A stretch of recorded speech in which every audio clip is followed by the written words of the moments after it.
शिवसैनिक ही या महाराष्ट्राची शान आहे, स्वाभिमान आहे. आणि मी तुम्हाला आधीच मी एक मराठी म्हणून तुम्हाला सगळ्यांना एक विसर, शिवसेनेचा जन्म सत्तेसाठी कधीच झाला नव्हता. शिवसेनेचा जन्म इथल्या मराठी माणसाच्या अस्मितेसाठी झाला. त्यामुळं कोण गेलं कोण आलं यानं शिवसेना कधी संपली नाही आणि ती कधी संपणारही नाही. तुम्ही मराठी माणसासाठी लढलात, तुमच्या प्रामाणिकपणाला महाराष्ट्रानं जवळ केलंत आणि मग या माय मराठीने ही सत्ता तुमच्या पदरात दिली. याचा विसर पडल्यामुळं बरीच गणित हल्लीत असं मला वाटतं. त्यामुळं हसा, तुम्ही ओरिजिनल शिवसेनेत आहात. रायगडाच्या पायरीवर मावळ्यांनी सांडलेल्या रक्ताचा साक्षीदार ज्यांना होता येतं त्यांनाच निष्ठा कळत असते आणि त्यांना चवदार तळ्याचं पाणी समजत असतं आणि त्यांनाच भिडेवाड्यातल्या वर्गातल्या सावित्रीनं फळ्यावर गिरवलेल्या पहिल्या अक्षरांचा अर्थ ही त्या निष्ठावंतांनाच कळत असतो. मेंढरांना त्याची किंमत न. आणि असं बोलल्यावर मला मारते ती. खरं बोललं की मारते. मी बातम्या बघतोय साहेब 2 दिवस, लोक म्हणतायत साहेब भेटत नाही, साहेब जवळ येत नाही. मला प्रश्न पडला, कोरोनाचा काळ आठवला मी. तर आमची आजी टीव्ही बघत असायची, पण आजी घाबरत नव्हती. टीव्हीत फक्त उद्धव साहेबांनाच बघायची. का माहिती आहे? माझ्या आजीला टीव्हीत दिसणारा मुख्यमंत्री तिच्या लेकासारखा वाटला. माझ्या आईला आधार देणारा जवळचा कोणीतरी संकटाच्या काळात आहे ह्या सख्या भावापेक्षाही जवळचा भाऊ वाटला.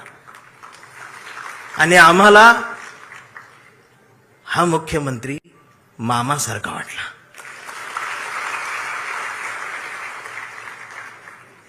ही न भेटता सुद्धा नाती तयार झाली.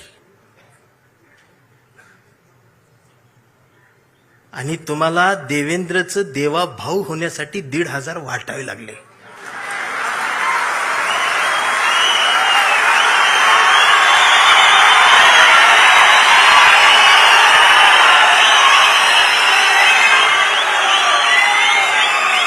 आणि बहिणीच्या ताटात दिलेली मतांसाठी जी ओवाळणी निवडून आल्यानंतर ती काढून घ्यायला भाऊ विसरला नाही. तुम्ही भाऊ झालात असं बोलल्यावर मला मारते. नाही, ही टीका नाही. माझं त्यांच्यावर बी प्रेम आहे, मी सगळ्यांवर प्रेम करतो. मला ते फार आवडतात, पण ती विरोधी पक्षात असल्यावर जास्त आवडतात. विरोधी बाकावर मला त्यांचं जास्त आवडतं, प्रेम आहे त्यांच्यावर. इकडं आले ती तोडती ती फोडती ती. तोडा फोडा राजकारण करा, या राजकारणाची व्याख्या आता बदलली पाहिजे. माणसं जोडा, घडा आणि मराठी मन घडवा, हे सांगायला मी आलोय. काय आम्ही करून ठेवलंय? भस्म्या झाल्यासारखं काय चाललंय आमचं? एक तर काहीतरी होईल.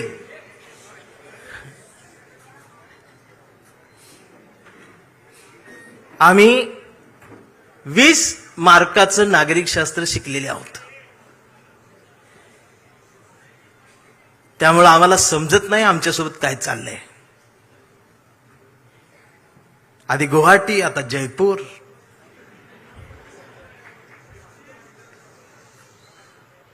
ह्यो मतदान केलेल्या प्रत्येक मतदाराचा अपमान आहे, लोकशाहीचा अपमान आहे, संविधानाचा अपमान आहे.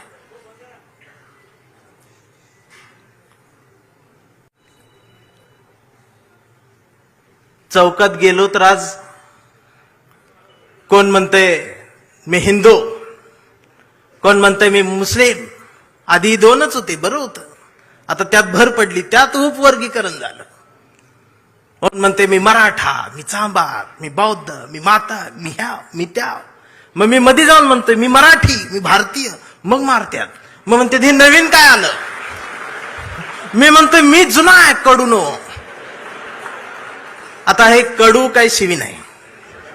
कडू ही महाराष्ट्रातलं प्रसिद्ध आडनाव आहे.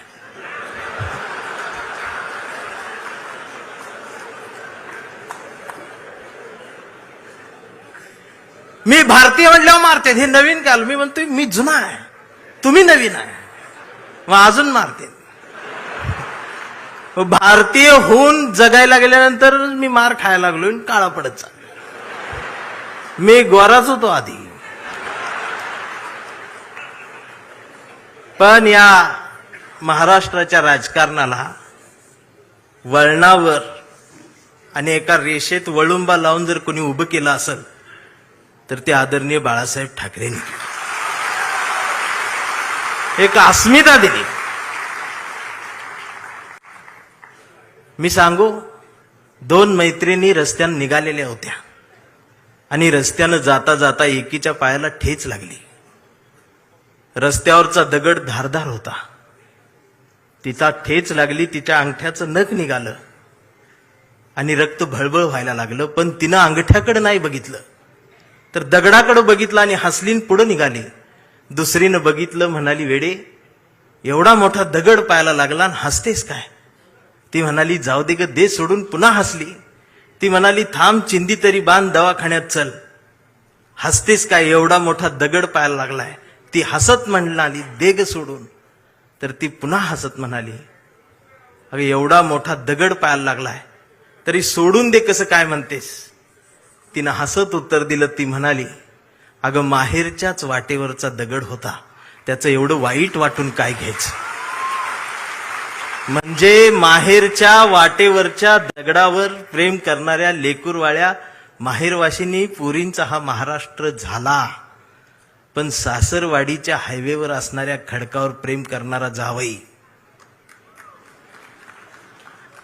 महाराष्ट्रात असे जावई 2च झाले. मला बाळासाहेब का आवडतात खरं सांगू, आमच्या निखिल वागळे साहेबांना त्यांनी शेवटची मुलाखत दिली होती. मी ती अधूनमधून सारखी बघतो. आणि वागळे साहेबांनी त्यांना विचारलं, माची आठवण येते, पत्नीची आठवण येते. त्यावर बाळासाहेब जे भाऊक होत आहेत. पत्नीला मा म्हणणारा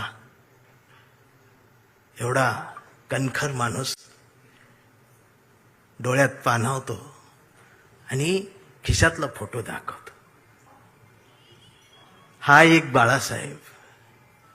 आणि स्वतःच्या पत्नीवर एवढं प्रेम करणारा दुसरा बाळासाहेब महाराष्ट्रात आला आहे, ते म्हणजे बाळासाहेब आंबेडकर. आमचे हे 2 बाळासाहेब मनाला भावतात. शिवसैनिकांनी या 60 वर्षात खूप काय पाहिलेलं आहे. 2 भावांच्या रात्रभर रडून भिजलेल्या उषा सुद्धा शिवसैनिकांनी पाहिल्या. हृदयाला घाव घातले गेले, टाके तुटले गेले, शिवत राहिले. शिवसेना फाटली नाही, तुटली नाही, ती नेटानं उभीच राहिली. ती उभी राहणारच आहे. आणि मला माझ्याकडे आज बघितल्यानंतर बरेच मला म्हणतील की आज हा इकडं कसा, हा पुरोगामी चेहरा इकडं कसा. होय, मी आहे पुरोगामी, फुलेशाह आंबेडकरवादी, पण मी कट्टर नाही. माझं प्रतिगाम्यांवरती प्रेम आहे. माझं प्रत्येक माणसावर प्रेम आहे. माझं या देशावर प्रेम आहे, भारतावर प्रेम आहे, माय मराठी मातीवर प्रेम आहे. आणि मला फोन कोणाचा आलता माहित आहे? संजय राऊत साहेबांचा फोन आलता.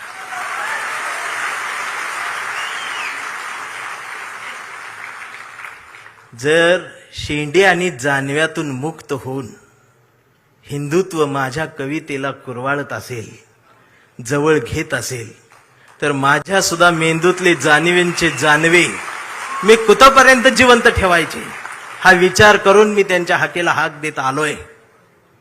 काल ते एवढे बिझी होते दिवसभर.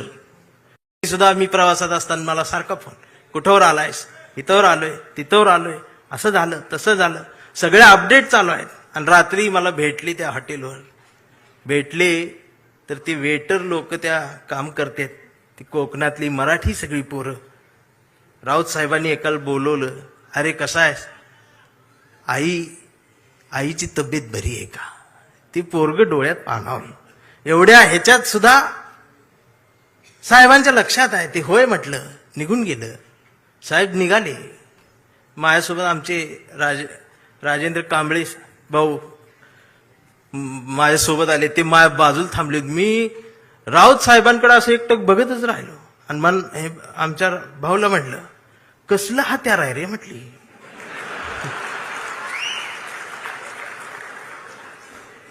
आमचं राजाभाऊ म्हटलं, धारदार आहे.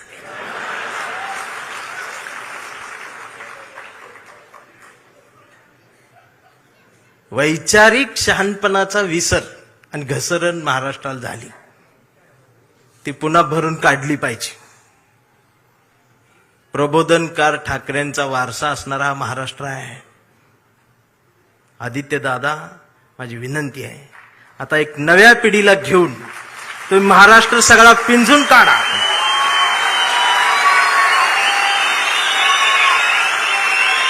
मुंबईत काय आहे काय नाही मला माहित नाही, पण मी महाराष्ट्र सगळा एसटीन फिरतोय. एसटीच्या खिडकीतून मी महाराष्ट्र बघतोय. गावगाड्यावरती प्रबोधनकार ठाकरेंनी, बाळासाहेब ठाकरेंनी जे पेरलेलं आहे ते उगवलेलं आहे. त्याला जर त्यांच्या नातवानं पाणी घातलं ना,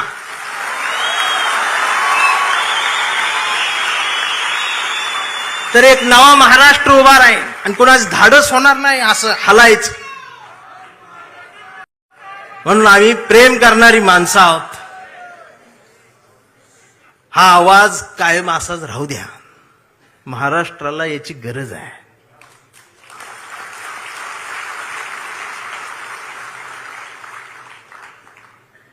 महाराष्ट्राला झाड तोडणाऱ्या माणसांची नाही, झाड वाचवणाऱ्या माणसाची गरज आहे.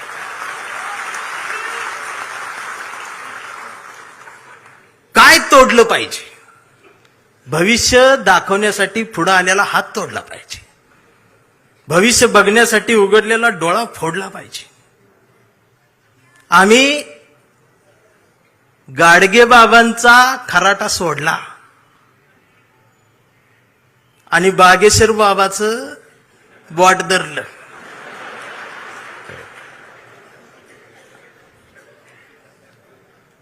मग बागेश्वर बाबाचं बॉट धरलं की खरात बोट तोडतो.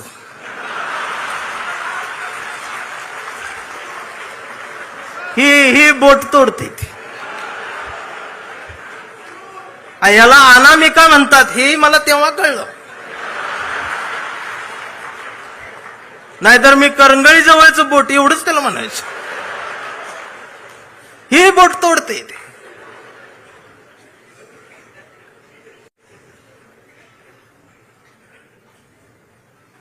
ओशनो जल पिले बस. चिंचेतला चिचुका 3 लाखाला इकला त्यानं.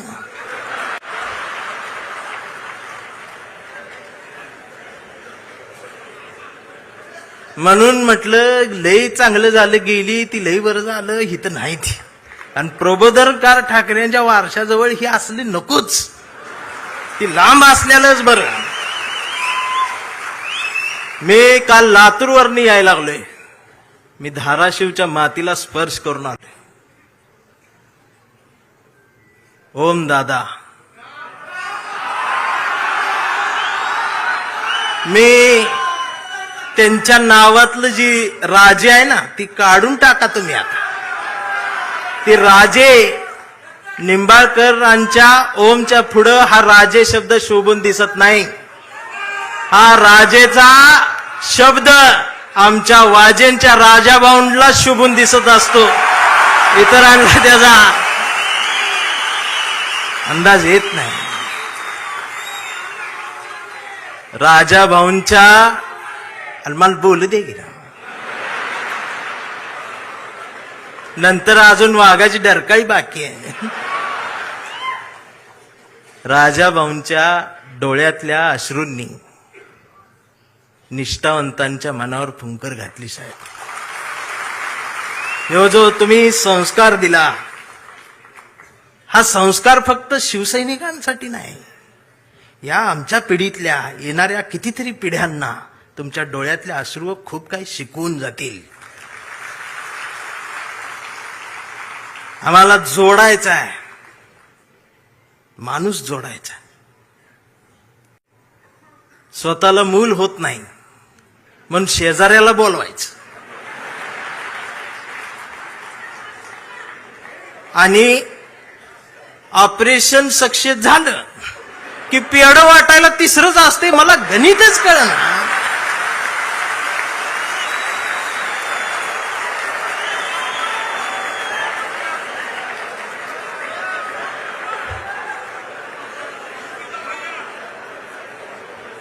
आमच्या अंबादास दानवे साहेब आहेत. माणसं जोडा. शिवसैनिक, भीम सैनिक, मान सैनिक, मराठी सैनिक, हिंदी सैनिक, ही सगळी एकत्रित या मातीला गरज आहे स्वाभिमानाची. मी आता पण इथं मिळालो नसतो, मला तिकडं बोलवलं होतं इंग्लंडला. मी जाणार होतो रावसाहेब, पण ते आनंदात होतो. मला आणि बायकोला दोघांना बोलवलं होतं. लय आनंदात होतो. बायकोन 2 ड्रेस मला शिवलं होतं आणि ते काय केम्ब्रिजला बोलवलं होतं. ती बायको आमची युट्यूबला रोज केम्ब्रिज टाकून बघायची. ती मला दाखवायची, इथं चहा घेऊ, इथं कॉफी. म्हटलं तू लिहून ठेव, गेल्यावर करू. मी इतका आनंदात होतो, त्या कडूनची भांडणं लागली. कुणाची? अमेरिका, इस्रायल आणि ती इराण. आणि माझा दौरा रद्द. इमानच उडत नाही. अजून काळा पडला. बर, भांडणं त्यांची आणि दंगा इथं. या सोशल मीडिया बघते. बघा, जेव्हा यांच्या घरातला गॅस संपला,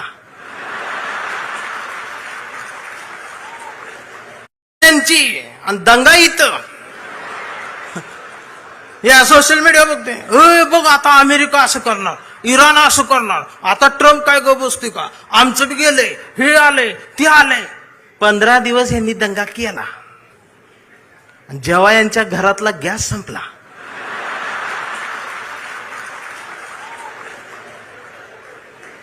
त्यावेळेला बीकॉम झालेली बायको पहिल्यांदाच चुलीजवळ आली. तिला काय चूल पेटना. मैंने युट्यूबवर चूल बघितली. त्या युट्यूबवर याला फुकणी गावली. ह्यानं तिला फुकणी दिली. म्हटलं फुकाय, तर ती डोळ्यातनं बघायला लागली. म्हटलं फुकायचं आहे. मग ती अशी फुकायला लागली, सगळा धूर गेला डोळ्यात. मग तिनं अशी फुकणी याला फेकून मारली. याचा गुडगा फुटला. आणि मग ही लंगडत लंगडत ती गॅसची टाकी घेऊन चौकात आला. चौकात 4 किलोमीटरची लाईन. मग दिवस गेलं. संध्याकाळी 5 वाजता याचा नंबर आला आणि ती पुढं नंबर आल्यावर संध्याकाळी ती काउंटरवरची मुलगी म्हटली, डीएसी नंबर असेल तरच या. 45 दिवसानंतर बुकिंग होईल, 60 दिवसांनी मिळेल. याच्या लक्षात आलं 60 दिवस गुडगा फुटणार. त्यानं असं डोळं झाकलं, गार वाऱ्याची झुळूक आली. मग यो म्हटला, जगाला युद्धाची नाही, बुद्धाची गरज. कधी चुलीत लाकडं गेल्या. अहो, आमचं उपमुख्यमंत्री शिंदे साहेब सुद्धा टीव्हीवर पहिल्यांदाच नाव घेतलं, कधीच नाव घेतलं नव्हतं बुद्धाचं. ते सुद्धा पत्रकार परिषदेत म्हटले, जगाला युद्धाची नाही, बुद्धाची. बायकोन मला बघितलं, म्हणलं हे काय म्हणतात. मी बघितलं तर ते खरंच म्हणत होते, बुद्धाची गरज आहे. मग मी डोकसं खाजवत म्हटलं, ह्यांच्या बी घरातला गॅस संपलेला आहे.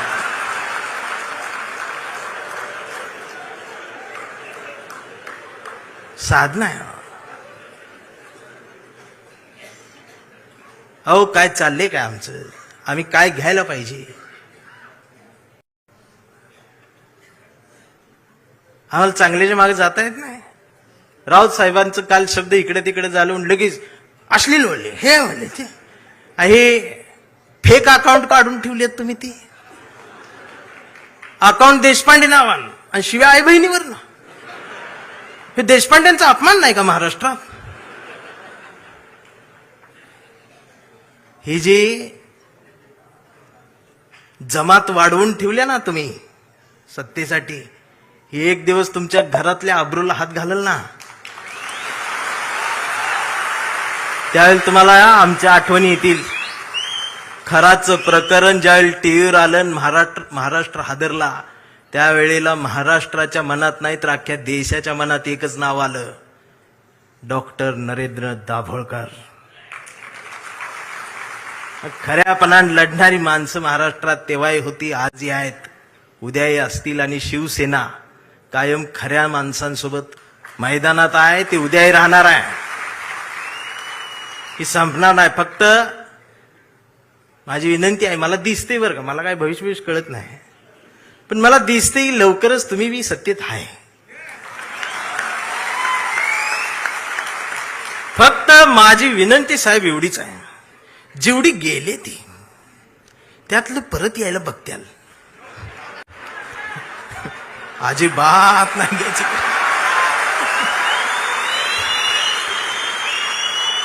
पाया पडतेल येऊन. त्यांचं दुःख आहे हो, त्यांना तुम्ही शिव्या देऊ नका, मला माहित आहे. दररोज उद्घाटन करतात, दररोज सत्कार करतात, पण घरी गेल्यावर दार लावून रडतात. हे मग तर मलाच माहित आहे, दार लावून साहेबांचं नाव घेऊन रडतात. मी म्हणतोय त्यांना, मी येऊ खांदा द्यायला नको. मी काय भीत नाही, सत्तेला भीत नाही, पण मी एवढा आहे, मी माझी कविता घेऊन आलोय.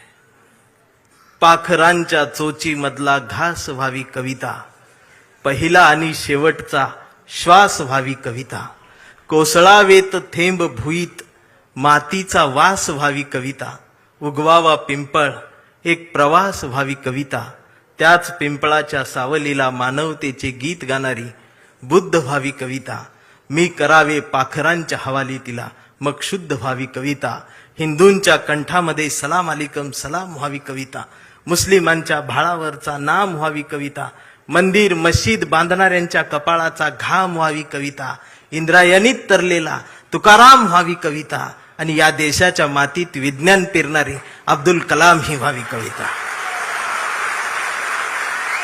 ही कविता प्रबोधनकार ठाकरेंच्या विचारांच्या वारसदारांकडूनच येऊ शकते. आमच्या लक्षात येत नाही. आम्ही कुणाजवळ जाऊन बसावं आणि कुठून उठून जावं, ह्याला ज्याला जमलं त्यालाच आयुष्य कळलं. जाणारच आहे ना एकदा तरी. काय राहणार आहे तुमचं? अख्ख्या महाराष्ट्राच्या मनावर राज्य करणारा, हृदयाच्या कप्प्यात बंद झालेला आमचा अजितदादा सारखा नेता अचानक गेलाच ना. काय नेलं सोबत? आणि दादा गेल्या दिवशी दुसऱ्या दिवशी कुटुंब शपथा घेत होतं मंत्रीपदाच्या. हा विनोद नाही, हा विनोद नाही, ही वेदना आहे, पर्याय नाही. काय राहते आमचं? आज कितीतरी अधिकारी भ्रष्टाचारात हे आहेत ते आहेत. समोर एखादं वंचित पिचलेलं येतं ना, त्याच्यासाठी कुणाचाच फोन येत नाही, त्याच्यासाठी कुणीच फोन करत नाही, त्याच्यासाठी कुणीच दबाव टाकत नाही. जर अधिकाऱ्यांनो तुम्ही फक्त त्याला बसवून पाणी प्यायला दिलं आणि कुणाचाच फोन न येतात जर त्याचं काम केलं ना, तर संध्याकाळी स्वाभिमानाची झोप लागते. याचा विसर पडला म्हणून बाळासाहेब ठाकरेंना कुंचला सोडून ही बोट उचलावं लागलं. प्रत्येक काळात बाळासाहेब कुठे येणार आहेत? त्यांचे विचार आहेत, आम्हाला ते घ्यायचं आहे. 40-50 वर्षापूर्वीचा जो शिवसैनिकाचा दरारा होता ना, तो दरारा पाहिजे मला परत मुंबईत आल्यावर. आवाज पाहिजे, त्याची नजर पाहिजे.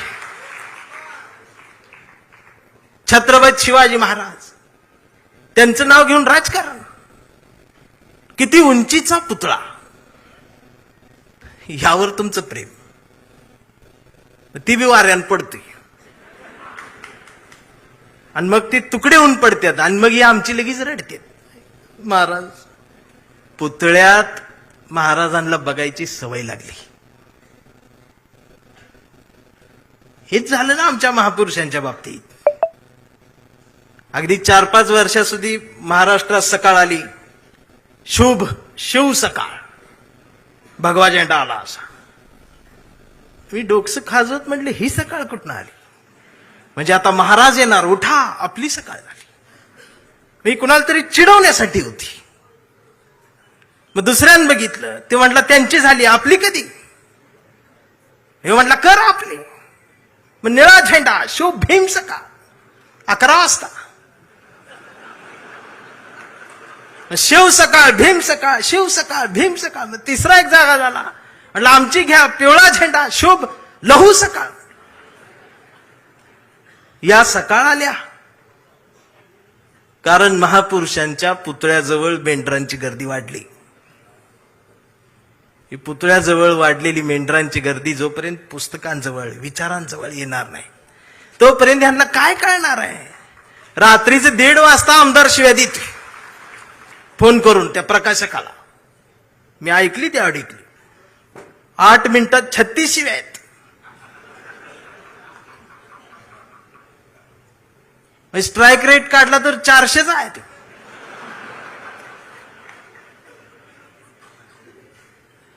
मला त्याचं वाईट नाही वाटलं, पण त्यांच्या घरी त्यांच्या मिसेस आहेत, आई आहे, मुलगी आहे, ही नीट बोलत असेल.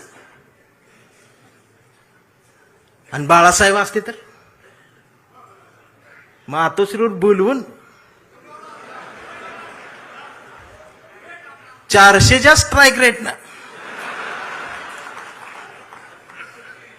बाळासाहेब नसले काय झालं? तुमच्या मनगटात तो विचार आहे ना, तो स्वाभिमान जिवंतच ठेवा. एक गरज आहे. आणि खरं सांगू आदित्य दादा, गावगाड्यावर, शहराच्या चौकात, झोपड्यांमध्ये एक हुंदका आहे, एक हंबरडा आहे, जो राम कृष्ण हरी माऊली म्हणत एखाद्या नव्या ठाकरेची वाट बघत बसलाय.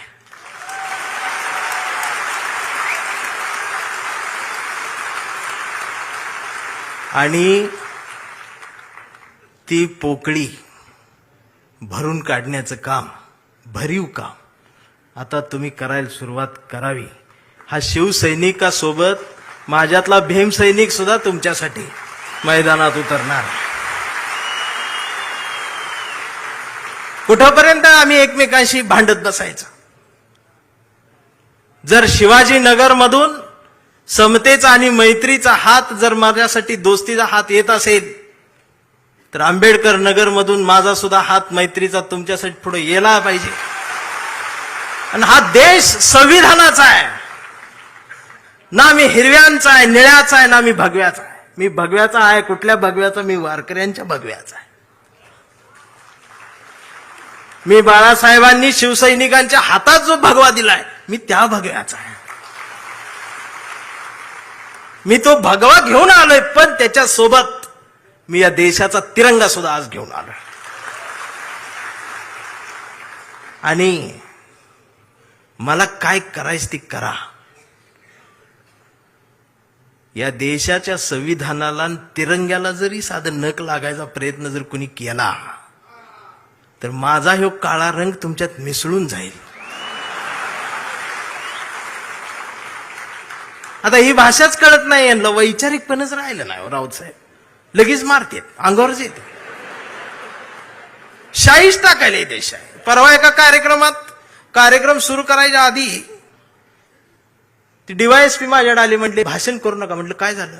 काही संघटना तुमच्यावर शाई टाकायला. मी म्हटलं मी लय लांब आलोय, करू देते. बाजूला ते कॉन्स्टेबल बघत होत माझ्यावर, ते हसायला मला. म्हटलं काय झालं, का हसताय? तर म्हटले तुमचं तोंड काळ करणार. मी म्हटलं साहेब बोलू दे 2 मिनिटं. तर ते म्हटले तुमच्या रिस्कवर बोलणार का? मी म्हटलं अहो आम्ही जन्माला येतानाच आमच्या रिस्कवर आलो.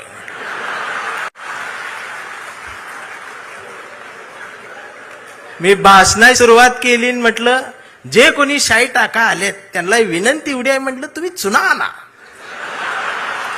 अजून काय काय करणार. हे जी घसरण झाल्या आमच्या शहाणपणाची, मी या मराठी मातीचा सांगावा घेऊन आलोय तुमच्यासाठी की तुमची गरज महाराष्ट्राला आहे. आणि महाराष्ट्र फक्त तुमचा आहे. मी आता जास्त वेळ घेणार नाही कारण आता डरकाळ्या ऐकायच्या आहेत. मी एक कविता घेऊन थांबणार आहे, ज्या कवितेसाठी मला साहेबांनी बोलवले. त्या कवितेत तुडवा ऑपरेशन आहे. कविता आहे कांबळे. आता हा कांबळे कुठल्या एका जातीचा नाही, हा कांबळे भारतीय आहे, हा कांबळे मराठी आहे, हा कांबळे अस्मिता आहे, हा कांबळे स्वाभिमान आहे, हा कांबळे काय काय त्रास होत जातो त्याची कविता आहे. हा कांबळे शेंडीतून जानव्यातून मुक्त येऊन प्रबोधनकारांच्या जवळ आलेला आहे, फुलेशाह आंबेडकरांच्या जवळ आला, असा हा स्वाभिमानी आहे की आमचा कांबळे लय हुशार. हे कधीच नाही रडला, नुसताच कांडला करून. कांबळे शाळेत गेला, मास्तरनं फळ्यावर सरस्वती काढली. कांबळे शाळेत गेला, मास्तरनं फळ्यावर सरस्वती काढली, पण कांबळेनं पाटीवर सावित्री काढली. मग मास्तरनं चिडून कांबळेला असा तुडवला, असा तुडवला, असा तुडवला, पण कांबळे नाही रडला, नुसताच कांडला करून. कांबळे वयात आला, विशीत आला, मिशीत आला, कांबळे गुलाबी झाला आणि तिच्या प्रेमात पडला. मग तिनं विचारली त्याची जात, मग तिनं विचारली त्याची जात. कांबळे म्हणाला वेडे मी माणूस, माणूस माझी जात, प्रेमात कसली आली जात. मग माणूस माझी जात म्हटल्यावर तिनं बरोबर ओळखली जात. मग तिनं बी कांबळेला असा तुडवला, असा तुडवला, पण कांबळे बी हुशार, नाही रडला, नुसताच कांडला करून. कांबळेचं लग्न ठरलं. घरचे म्हणाले मुहूर्त पहा. कांबळे म्हटला पटत नाही, प्रबोधनकार वाचा. नातेवाईक म्हटले सत्यनारायण. कांबळे म्हटला जमत नाही, फुले वाचा.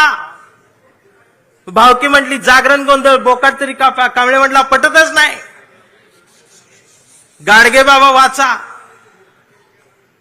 मग घरच्यांनीच दार लावून कांबळेला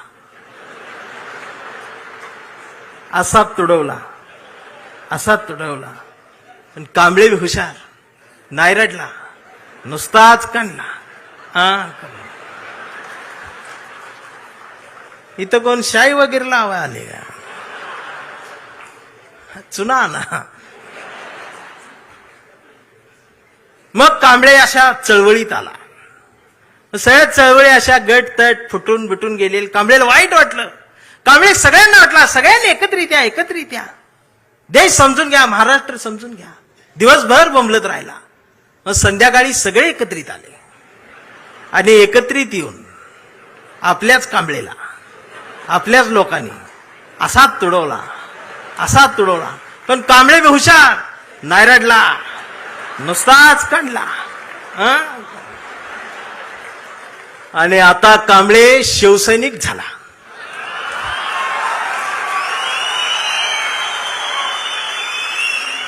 आता कांबळे शिवसैनिक झाला, शहाणा झाला, आमदार झाला, खासदार झाला, मंत्री झाला. मग त्याला फोडायसाठी सापळा रचला. त्याला बोलवून बोलवून घेतलं, कांबळे नाही गेला. तो ऐकत नाही म्हणून त्याला मग जेलमध्ये टाकला. तिथं सुद्धा ईडीनं त्याला असा तुडवला, पण कांबळे तिथं बी नाही रडला, नुसताच कानला आणि असा भगवा फडकवत झेलबद्ध बाहेर आला. अरे महाराष्ट्राच्या इतिहासातला सुवर्ण अक्षरांनी सोनेरी अक्षरांनी लिहिणारा जाणार तो इतिहास आहे. तो शिवसैनिक ज्या वेळेला न झुकता बाहेर आला ना, तेव्हा नाद नाही आमच्या रावसाहेबांना, नादच नाही. आता कांबळे वयस्कर झाला, त्याच्या परवा ते सोशल मीडियावर येडं झालेले. ते सोशल मीडियावर कोण आहे, निसर्ग चित्र येतं, त्याच्यावर लिहिलेलं असतं 70% डोळे बारीक करा. हे बारीक करतात आणि त्याच्यात येतं स्वामी दिसले पाया पडते. तो 70% डोळे बारीक करून स्वामी बघणाऱ्यांची जमात वाढली साहेब. अजून 30% डोळे उघडे आहेत ना, ती सुद्धा पूर्ण बंद व्हायच्या आधी उघडा, नाहीतर खरात घरात घुसल. आणि असं बोलल्यावर मला मारती. परवा कांबळेच्या मुलानं मोबाईल बघत अर्धा डोळा बारीक करत कांबळेला विचारलं, डॅडा महाराष्ट्र म्हणजे काय डॅडा, स्वाभिमान म्हणजे काय डॅडा, प्रबोधनकार ठाकरे कोण होते डॅडा, फुले शाहू आंबेडकर कोण डॅडा, आणि शिवाजी महाराज खरंच जन्माला आले होते डॅडा. आता मात्र कांबळे पेटला. अरार म्हटला, गावभर पेरलं आणि घरातच नाही उगवलं. म्हणून त्यानं दार लावून पोरालाच असा तुडवला. पण चिरंजीव कांबळे हुशार, तो पण नाही रडला, तो दोनदा काढला करून. मग याच्या लक्षात आलं डीएनए मधनं ही डबल जात. विचार ही स्वाभिमानातनच द्यायला लागत असतात. आणि आता कांबळे वेडा झालाय. कांबळे वेड्यांच्या दवाखान्यात आहे. व्यवस्थेने त्याला वेडा ठरवलंय. कांबळे वेड्यासारखं स्वाभिमान म्हणतो, कांबळे वेड्यासारखं निष्ठा म्हणतो, कांबळे वेड्यासारखं संघटन म्हणतो, कांबळे वेड्यासारखं मराठी म्हणतो, कांबळे वेड्यासारखं भारत म्हणतो, कांबळे वेड्यासारखं शिवराय ते भीमराय सांगतो. पण डॉक्टर सुद्धा कांबळेला शॉक देऊन तुडवतायत. पण कांबळे नाही रडत, तो नुसताच कंथी करून. हा कांबळे जोपर्यंत जिवंत आहे तोपर्यंत शिवसेना जिवंत राहणार आहे. हा कांबळे जोपर्यंत जिवंत आहे तोपर्यंत बाळासाहेब ठाकरे, फुले शाहू आंबेडकर, मराठी माती, मराठी माणूस जिवंत राहणार आहे. एवढाच सांगावा घेऊन आलो होतो. जागर राहावा, दिवसा बी जागर राहावा, रात्री बी जागर राहावा. आणि पुन्हा तो दरारा मला पाहिजे. आणि आदित्य दादा, माझ्या कवठीमंकाळच्या मातीचं तुम्हाला सांगणं आहे की आता तुम्ही या मैदानात म्हणजे दोस्त हो, हे होते नितीन चंदनशिवे. आता नितीन चंदनशिवे यांचं नाव सगळ्या महाराष्ट्राला माहीत झालेलं आहे. महाराष्ट्रामध्ये सध्याच्या काळामध्ये नितीन चंदनशिवे यांचं नाव माहीत नाही असा माणूस या महाराष्ट्रामध्ये शोधून सापडणार नाही. अत्यंत ऊर्जादायी, प्रत्येक शिवसैनिकाला, प्रत्येक मनसे सैनिकाला प्रेरणा देणारं, ऊर्जा देणारं हे भाषण आहे. हे भाषण परत परत ऐकलं पाहिजे, वेळ काढून ऐकलं पाहिजे, आपल्या मित्रांना, आपल्या सोयऱ्यांना शेअर केलं पाहिजे. आणि अत्यंत महत्त्वाचं आहे, बिकट परिस्थितीमध्ये सुद्धा कसं लढायचं आणि शिवसैनिक कोण असतो, लढणारा कोण असतो, हिंदुत्व म्हणजे काय, मराठी माणूस म्हणजे काय, मराठी अस्मिता म्हणजे काय, हे भाषण ऐकताना वारंवार फक्त आणि फक्त एकाच माणसाची आठवण येत होती. आणि ते नाव म्हणजे आणि तो माणूस म्हणजे आपले राजसाहेब ठाकरे. खरं तर आता राजसाहेब ठाकरे यांनी मैदानामध्ये उतरण्याची वेळ आलेली आहे. हा महाराष्ट्र ज्या पद्धतीने उद्धव बाळासाहेब ठाकरे यांची वाट पाहत आहे, त्याच पद्धतीने राजसाहेब ठाकरे यांची सुद्धा वाट पाहत आहे. तुम्हाला नेमकं काय वाटतं ते कमेंट करून नक्की सांगा आणि जय महाराष्ट्र लिहायला विसरू नका. जय महाराष्ट्र.